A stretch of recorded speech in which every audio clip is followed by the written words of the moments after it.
So for those of you who maybe don't have established homesteads or farms, and you don't have animals running around everywhere, and you don't have gardens going year round, or compost bins like this one rotating year round, whatever the case is, if you're just new into self-sufficiency, if you are new into wanting to acquire the skills that our ancestors used every single day to just do basic living, I got some things for you that you can do in these cooler, slower months, when, like I said, maybe you don't have a year-round garden, maybe you just have a springtime garden. And so here's two things off the top of my head that I can think of that I feel like would be beneficial for everybody, whether you live in an apartment, an apartment, and again, you're just trying to acquire some self-sufficiency skills, wanting to appreciate your ancestors a little bit more, wanting to appreciate the hard work that used to go into absolutely everything that we did. So here's two things. If you hear the dogs in the background, sorry, I don't know what to tell you about that. All right, so the two things. Number one thing is what prompted me to make this video in the first place, and that's processing fat wood. So I used to live in an apartment, and I know that these skills are so incredibly crucial, even in a tight living space where you don't have a farm, you don't have a homestead, you don't have goats or chickens or a garden, but these skills were still so important to me. And so processing fat wood, that is the number one skill that I can think of that are is beneficial for everybody. Reason being,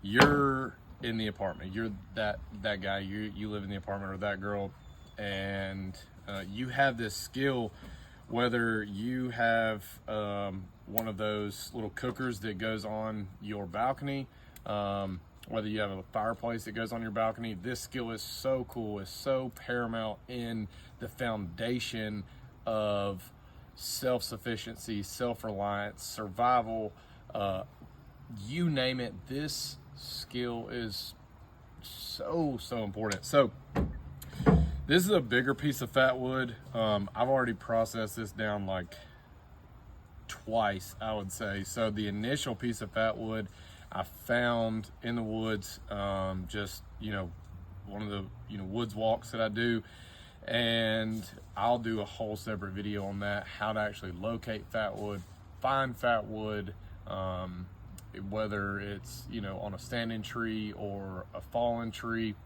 what have you. That'll be a whole nother video, but in any instance, just assume that you know how to find it, you know where it is, or you already have it, and you have it in chunks that are about this size. So I processed this down with my chainsaw from pieces that were bigger, cut it into workable sizes, and then from there I'll process it down even smaller, whether that's a size for a backpacking trip, or whatever. I might throw this in my truck, a sliver of this off, and just have this ability to use this resource. So here is a down and dirty quick version on how to process this, and how to use this resource for somebody that lives in an apartment who doesn't have all these things but still wants a little piece of skill set.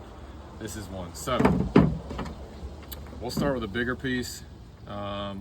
Really, I mean, it's kind of the same principles as feather sticking, I guess, if you know that skill, but let's assume that you don't. So find a raised edge on your fat wood and a good solid surface. Have a good knife, a decent knife that is able to process this down, and just start working it down and working that edge off. And you can really get some finer shavings going, or you can get some big gnarly chunks.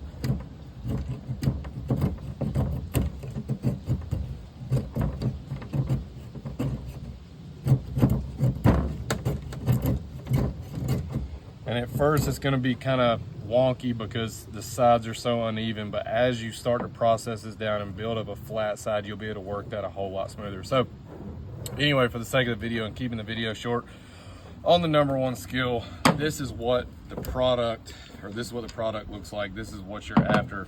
And awesome thing about this stuff is, again, this is one of those skills that if you don't have a lot to do and you do have a homestead that is established and you're just looking for one of those things to do in your 30 minutes of free time, whatever the case is, you have this. Or if you're that person who lives in the apartment who wants to build on that self-sufficiency, wants to build on that skill set, take some time, go sit on your balcony, go sit outside, get some of this, process it down, put it in a baggie, Ziploc baggie, and it will obtain very, very much so the majority of its flammable properties if it's sealed.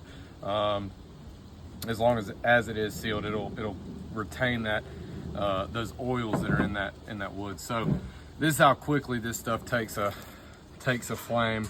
So we'll just demonstrate here. Actually, I'll make 2 piles.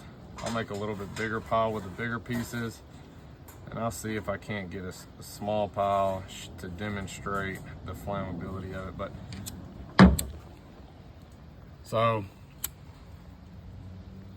this stuff, it'll burn forever. It'll give even the most inexperienced fire builder time to put your sticks on, pencil lead, pencil size, all the way up, build your fire.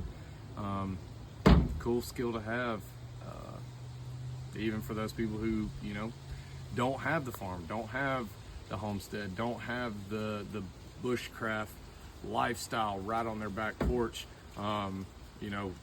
Go out, grab some fatwood, practice, get you a good knife, something that you can do this on your free time and become a better person, become a better man, a better woman, building your skills all the way around and being able to pass this along to the next person who's interested. All right, so I'm gonna leave that burning. All right, so the number 2 skill, it's a skill.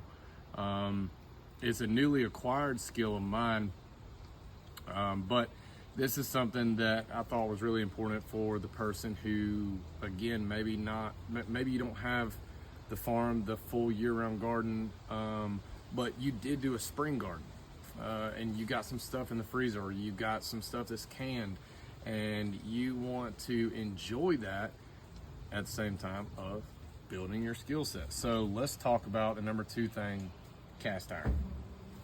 So this is a cast iron, old Dutch oven style.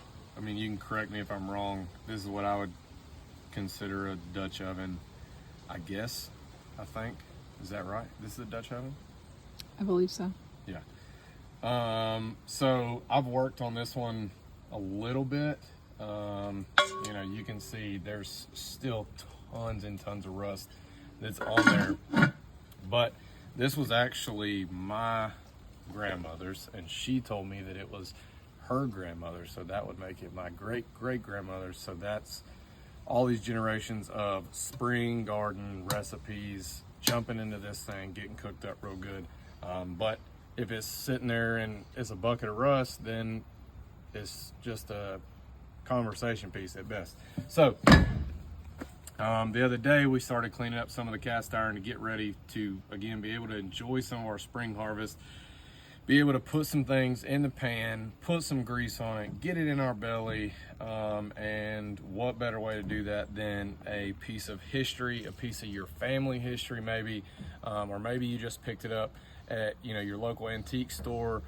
Whatever the case is, it's probably not ready to be cooked in. So this is another one of those skills that I think is useful for any and everybody. So I'll just show you. These are some ones that I think this is like our 3rd season coating. I'm experimenting with some different coatings, some different seasonings rather. Lard, I heard lard spoils if you're not using it every day, so we did a base coat of lard, burned it off with some different oils, whether you use grapeseed oil, avocado oil, you know, Crisco. It's up to you on that front. I'm going to leave that up to you because, you know, that's kind of when personal preference gets involved and how much you are going to use this. My Meemaw, she told me when I got these from her house to get ready to you know, fix them and do what I was going to do with them, she told me use bacon grease. And we had just cooked some bacon that morning, but after doing some research, and this is something that she did, they did this daily. They daily used bacon grease on these pans, on this pan right here. This was her pan. I mean, she cooked this as a kid all the way up. But, bacon grease. Again, bacon grease is one of those things that if you're not using it on a daily basis, you know, it might spoil. So we're gonna do some deeper dives into cast iron itself, but just as far as something that you can acquire, a skill that you can acquire, something that you can do in your off time, go get a piece of cast iron, whether it looks like this or, and I'll go grab another one and I'll show you, or it's like this cornbread pan, or it's like this old stew pot. I mean, this thing, you wouldn't want to eat out of that. But there's nothing wrong with this. And so if you've seen this, you know, well, a lot of people would see this sitting there and they'd be like, okay, yeah, there's no way that's trash. This is not trash. This is gold. So yeah, so let me just show you the tool that I primarily used on this stuff, on the cast iron, to get the majority of this junk off, to get you ready for a season. So whether you have to go and pick you up a cast iron at an antique store, or you know somebody who's got one, or your grandmama's got one, or whoever's got one, get it, bring it home. I don't care what it looks like. You don't care what it looks like. You're not gonna cook dinner in a night. You got some work to do before you do that. So first thing I did, just a cheap, literally the cheapest stainless steel wire brush that you can buy, whether you buy it at Harbor Freight or Ace Hardware, Tractor Supply, I don't care. Again, that's up to you. So this is super, super key. You know, I'd say this is super key anyways, because maybe you don't have a battery powered drill, so maybe you're gonna have to put some elbow grease into it. I don't know. So this is what I started off with, and I literally would just come around here and I'm gonna just, let me get these because these have already been seasoned, so I'm gonna put some rust back in them. And yeah, I'll just come in here and I'm gonna start scraping it out, and you can literally see it, all that dirt pour out of there, all that rust. So yeah, so at minimum, a wire brush. If you have it, if you have the means, if you have a drill laying around, or you can borrow somebody's, whatever the case is, get you a pack of wire wheel brushes. This one is an Ace Hardware. It's just a single piece wire wheel brush. It's already got, it's already attached to what actually goes into your drill. This one, $3.99. 2 pieces that go into your drill. It works kind of like a Dremel does, you know, different sizes for different size pans, and that might be good for something like, you know, the muffin pan. So yeah, I mean, go pick you some of this stuff up, and if you are bored at the house and you ain't got nothing to do and your garden's doing awesome and you're just like the homestead king and you got so much free time on your hands, go grab your cast iron, re-season it, go get some old cast iron, do it for the first time, season it for the first time, grab your cast iron that your wife's been cooking in all year, re-season it, Go get your fat wood, process your fat wood down, do stuff. I mean, it's, you know, cold weather's about to happen.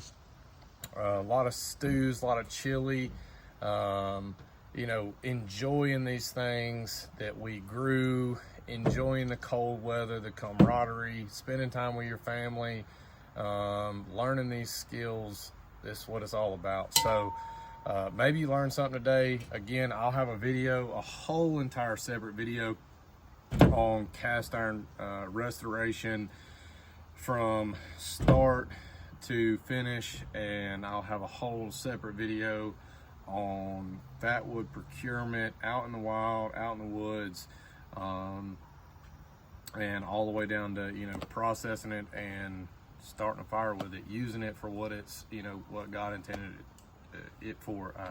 I assume he did anyways. But yeah, so that's the video. Nothing fancy, just two little ideas that I had that I figured may help y'all. This time of year it's getting cold, you ain't got nothing to do, and you ain't got 1,000 chores because you got a full-blown homestead, or maybe your 1,000 chores are done. Go do this. So like and subscribe if you hadn't already. We're gonna have a ton of good content coming your way.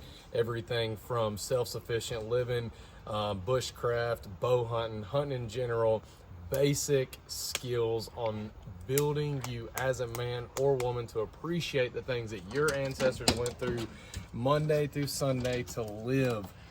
We're getting away from it day by day, and if you want to go on my journey with me to build my skills, my knowledge, and my appreciation for my ancestors, then like and subscribe. Like and subscribe if you hadn't already. So like and subscribe if you hadn't already. Are you ready? All right, wait, what? Nice. Oh, well, I'm gonna do the outro again.